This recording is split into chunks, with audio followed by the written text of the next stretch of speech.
What got me interested in linguistics was my interest in Philippine languages. Having grown up in a majority Filipino community in San Diego, it intrigued me that not only did each of my friends' families seem to come from a different part of the Philippines, but each seemed to speak a different language.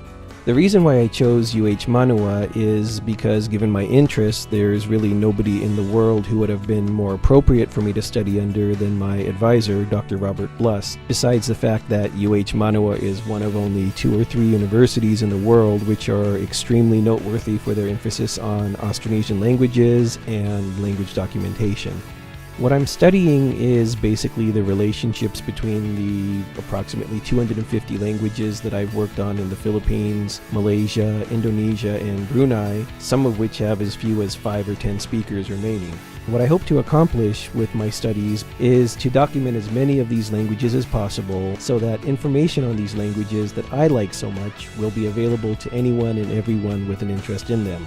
The Bilinski Fellowship will be a tremendous help in allowing me time to write the best dissertation I can write, one that will do justice to my advisor, Dr. Bluss, and to the thousands of language informants who have spent their time with me over my 15 years of language research. For me, what makes UH Manoa stand out the most is its international focus. Specific to the linguistics department, there's also a broad diversity of expertise. One of the biggest resources that the university and the department has provided is really strong support for experimentation in linguistics. My dissertation topic is actually about comparative semantics, so comparing meaning between Chinese and English and focusing on happiness.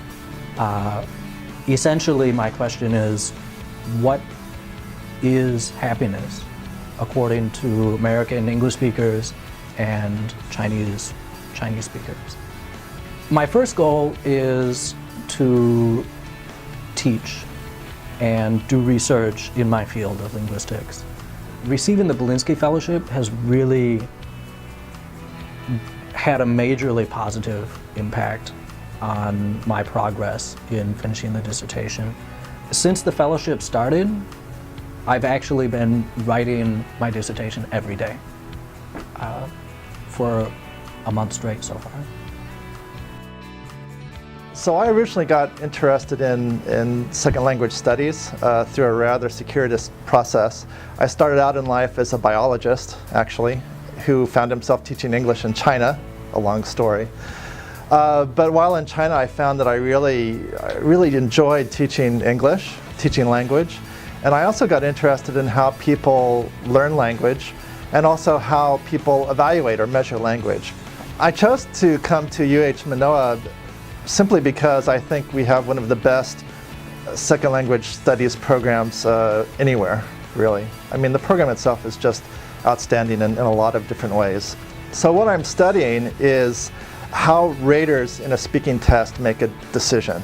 So in a speaking test, you have a test taker who talks, or a recording of a test taker, and you have somebody who listens to that talk and gives a score. So the score sort of magically appears, and what I'm interested in is how does this magic happen? The Bilinski Fellowship has just really been amazing. I mean, it's helped both in terms of supporting the cost of my research, which is rather expensive because I have a lot of participants, a lot of expenses there.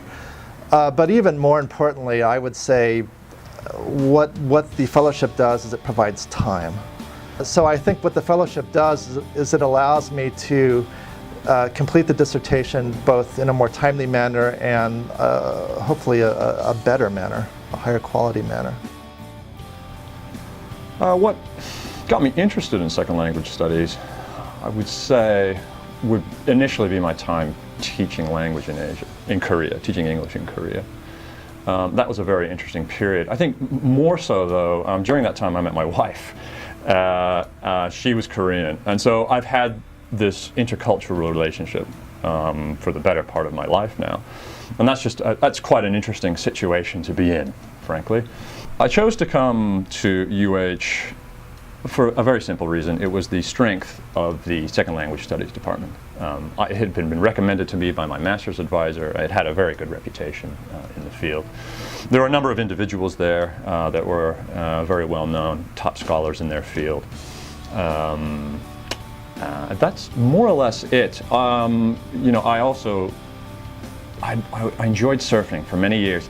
So another reason was surfing, a secondary reason. But anyhow, it was a passion of mine, frankly speaking. But anyhow, the strength of the department, clearly, but also there were some other interests as well. My research interests are in accreditation-mandated assessment and the impact of that on college foreign language departments. Accreditation mandated assessment is the sort of the No Child Left Behind version of that type of legislation, accountability legislation, at the college level, and no one's really looked at the impact of that on foreign language programs in colleges. Is this fundamentally the requirement to do assessment, which all foreign language programs are required to do? Fundamentally, is it helping? Is it contributing to educational effectiveness in those programs? You almost can't overstate how helpful the Bilinski Fellowship has been. It really is an optimal situation where I can read, I can write, I can think at my leisure. I can really lose myself in intellectual and scholarly pursuits. Couldn't overstate how grateful I am to the Bilinski Fellowship for that opportunity.